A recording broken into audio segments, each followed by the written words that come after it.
મિત્રો આજે છે આઈપીએલની ફાઇનલ મેચ આઈપીએલ 2026ની ટ્રોફી કોણ જીતશે એનું આજે પરિણામ આવશે. ઘણા દિવસોથી ચાલતી આ જંગનો આજે આવશે અંત, કેમ કે આજે છે ફાઇનલ મેચ. જીટી વર્સિસ આરસીબીની આજે છે ફાઇનલ મેચ. શું જીટી પોતાના હોમ ગ્રાઉન્ડની અંદર આ ફાઇનલ જીતવામાં સક્ષમ બને છે કે કેમ આરસીબી 2025ની જેમ જ આ વખત પણ આઈપીએલની ફાઇનલની અંદર પોતાની બાજી મારવામાં સક્ષમ બને છે અને બેક ટુ બેક બે ફાઇનલ્સ જીતવામાં અને બેક ટુ બેક બે ટાઇટલ જીતવામાં સક્ષમ બને છે કે કેમ એનો ફેસલો થશે આજ રાત્રે. તો શું આ ફાઇનલ આજે થશે? આ ફાઇનલની અંદર આ મેચની અંદર વરસાદ વિઘ્ન બની શકે છે કે કેમ? શું વરસાદ આવશે કે નહીં?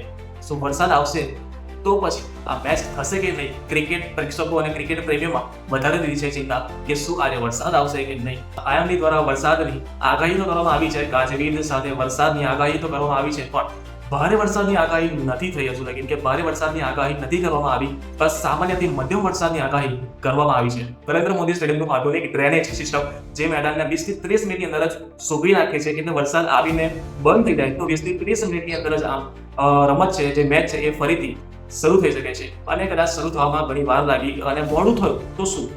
તો થોડી ઓવરો કટ ઓફ થઈ શકે છે, થોડી ઓવરો ઓછી થઈ શકે છે. છેલ્લે તો 5-5 ઓવરની પણ મેચ થઈ શકે છે અને કાં તો સુપર ઓવર 1-1 ઓવરની પણ મેચ થઈ શકે છે. કદાચ આજના દિવસની અંદર મેચ ના થઈ 1 જૂને આ મેચ થવાની સંભાવના છે. શક્યતાઓ પૂર્ણ એવી છે કે આજે જ આ મેચ થશે અને વરસાદ એટલો બધો વિઘ્ન નહીં બને. સામાન્યથી મધ્યમ વરસાદની જ આગાહી કરવામાં આવે છે. એ ભારે વરસાદની આગાહી નહીં વચ્ચે આનું પરિણામ આવી જ જશે. મેદાન ઉપર જ આજે આ પરિણામ આવી જશે.